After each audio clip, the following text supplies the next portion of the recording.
জানিয়ে দিব এই মুহূর্তে আমাদের হাতে এসেছে বাংলাদেশের গুরুত্বপূর্ণ আপডেট সংবাদের শিরোনাম। শুরুতেই থাকছে বেগম খালেদা জিয়ার পরিস্থিতি অপরিবর্তিত থাকলে শীঘ্রই দেশে ফিরবেন তারেক রহমান।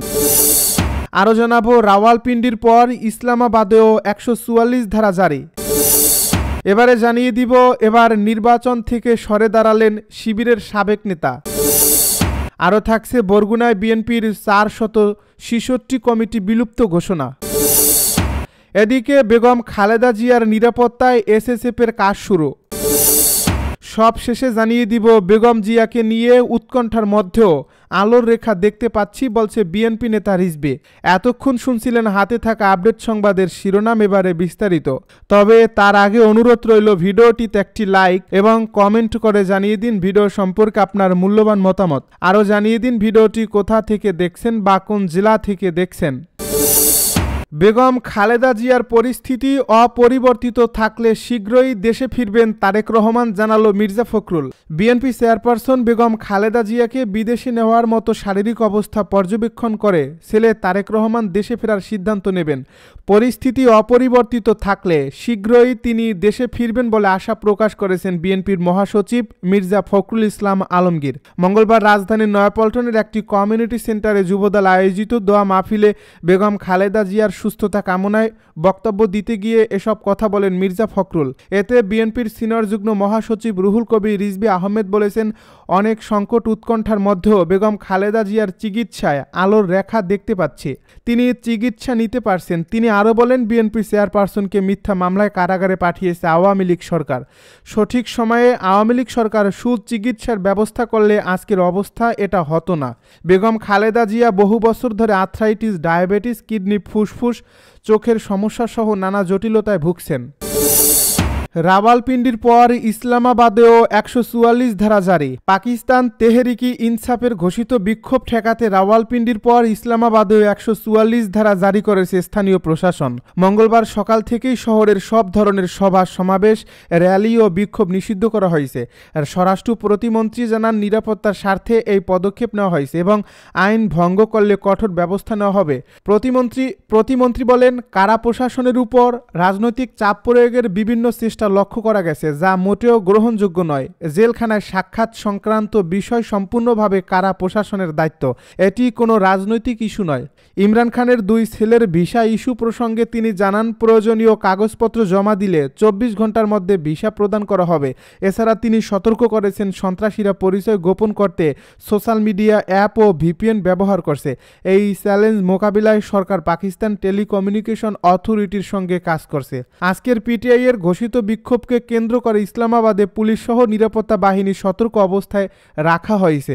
রাওয়ালপিন্ডির ডেপুটি কমিশনার 1 থেকে 3 ডিসেম্বর পর্যন্ত সেখানে 144 ধারা জারি করেছেন।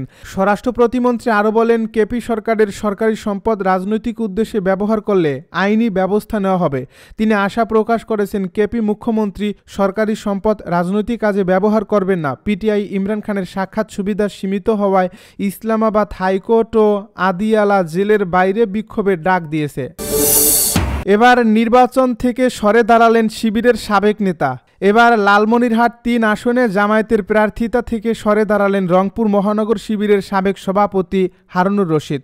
মঙ্গলবার নিজের ফেসবুক আইডিতে দেওয়া এক পোস্টে এ তথ্য জানান তিনি। ওই আসনে নতুন করে মনোনয়ন দেওয়া হয়েছে জেলা জামায়াতের আমির অ্যাডভোকেট মোহাম্মদ আবু তাহেরকে। হারুনুর রশিদ তার পোস্টে বলেন, সদরবাসী এবার এই সুযোগ কাজে লাগাতেই হবে ইনশাল্লাহ। আমার বাচ্চা কঠিন রোগে আক্রান্ত, তবে কেন্দ্রীয় সংগঠনের সিদ্ধান্তই আমাদের সিদ্ধান্ত, আলহামদুলিল্লাহ। বরগুনায় বিএনপির 466 কমিটি বিলুপ্ত ঘোষণা। বরগুনা জেলার সব উপজেলা, পৌর ইউনিয়ন ও ওয়ার্ড কমিটি বিলুপ্ত ঘোষণা করছে কেন্দ্রীয় বিএনপি। জেলার মোট 466টি কমিটি বিলুপ্ত করা হয়েছে। গতকাল সোমবার বিএনপির যুগ্ম মহাসচিব রুহুল কবির রিজভী স্বাক্ষরিত এক বিজ্ঞপ্তিতে এই তথ্য জানানো হয়। বিষয়টি নিশ্চিত করেছেন বরগুনা জেলা বিএনপির আহ্বায়ক। বরগুনা 1 আসনে বিএনপি মনোনীত প্রার্থী নজরুল ইসলাম মোল্লা। তিনি প্রথম আলোকে বলেন, আগের জেলা আহ্বায়ক কমিটি জেলার সব পর্যায়ের কমিটি দিয়েছিল। তখন কমিটি নিয়ে বিতর্ক বিতর্ক ছিল। আগামী জাতীয় নির্বাচনের পর সব কয়টি গঠন করা হবে। এখন শুধু ওয়ার্ড পর্যায়ের নির্বাচন পরিচালনা কমিটি গঠন করা হবে। বরগুনা জেলা বিএনপির দলীয় সূত্রে জানা গেছে, জেলায় 6টি উপজেলা, 4টি পৌরসভা ও 42টি ইউনিয়ন রয়েছে। এর মধ্যে 42টি ইউনিয়নের 42টি কমিটি ও প্রতিটি ইউনিয়নে 9টি করে মোট 378টি ওয়ার্ড কমিটি, 6টি উপজেলা কমিটি, 4টি পৌর কমিটি, প্রতিটি পৌরসভায় 9টি করে মোট 36টি ওয়ার্ড কমিটি বিলুপ্ত করা হয়েছে। খালেদা জিয়ার নিরাপত্তায় এসএসএফের কাজ শুরু। সাবেক প্রধানমন্ত্রী ও বিএনপির চেয়ারপারসন বেগম খালেদা জিয়াকে অতি গুরুত্বপূর্ণ ব্যক্তি ঘোষণা করার পর স্পেশাল সিকিউরিটি ফোর্স নিরাপত্তা দেওয়া শুরু করছে। আজ মঙ্গলবার বেলা 2:20 দিকে এসএসএফ সদস্যরা বেগম খালেদা জিয়াকে নিরাপত্তা দেওয়া শুরু করেন। বিষয়টি নিশ্চিত করেন বিএনপির মিডিয়া সেলের সদস্য সাইরুল কবির খান। বেলা 2টার দিকে এসএসএফ সদস্যদের গাড়ি রাজধানীর এভারকেয়ার হাসপাতালে ঢুকতে দেখা যায়। এর আগে দুপুরে অন্তর্বর্তী সরকার জানায়, বেগম খালেদা জিয়াকে রাষ্ট্রের অতি গুরুত্বপূর্ণ ব্যক্তি ঘোষণা করার সিদ্ধান্ত নেওয়া হয়েছে। এই সিদ্ধান্ত অবিলম্বে কার্যকরের জন্য সংশ্লিষ্ট সব সংস্থাকে নির্দেশনা দেওয়া হয়েছে।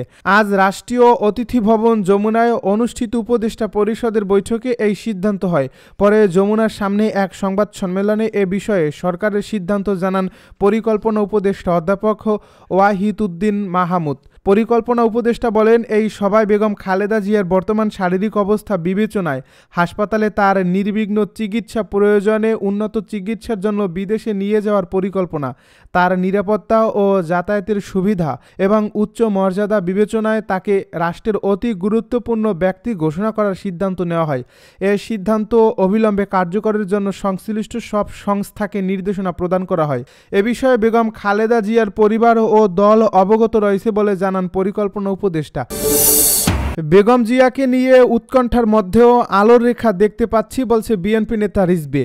অনেক সংকট ও উদ্বিগ্নের মধ্যে আজ কিছুটা হলেও আলোর রেখা জানতে পারলাম যে তিনি বেগম খালেদা জিয়া চিকিৎসা নিতে পারছেন, এমনটাই মন্তব্য করেছেন বিএনপির সিনিয়র যুগ্ম মহাসচিব রুহুল কবির রিজভী। মঙ্গলবার দুপুরে রাজধানীতে যুবদল আয়োজিত বেগম খালেদা জিয়ার সুস্থতা কামনায় এক দোয়া ও মিলাদ মাহফিল অনুষ্ঠানে তিনি এ মন্তব্য করেন। রিজভী বলেন, বেগম খালেদা জিয়া জীবন মৃত্যুর সন্ধিক্ষণে তার সুস্থতার জন্য জনগণ আকুলতা প্রকাশ করছে। বেগম খালেদা জিয়াকে মিথ্যা মামলায় কারাগারে পাঠিয়েছে আওয়ামী লীগ সরকার অভিযোগ করে বিএনপির এই মহাসচিব বলেন, সঠিক সময়ে আওয়ামী লীগ সরকার বেগম খালেদা জিয়ার সুচিকিৎসার ব্যবস্থা নিলে আজকের অবস্থা হতো না। ৭৯ বছর বয়সী বেগম খালেদা জিয়া বহু বছর ধরে আর্থ্রাইটিস, ডায়াবেটিস, কিডনি, ফুসফুস, চোখের সমস্যা সহ নানা জটিলতায় ভুগছেন। কিছুদিন পরপরই নানা জটিলতার তাকে হাসপাতালে যেতে হচ্ছে। গত 7 জানুয়ারি উন্নত চিকিৎসার জন্য লন্ডনে যান বেগম খালেদা জিয়া। চিকিৎসার জন্য 117 দিন লন্ডনে অবস্থান শেষে গত 6 মে দেশে ফেরেন তিনি। আগামী জাতীয় সংসদ নির্বাচনে ফেনী 1 আসন সহ 3টি আসনে বিএনপি প্রার্থী হিসেবে বেগম খালেদা জিয়ার নাম ঘোষণা করছে।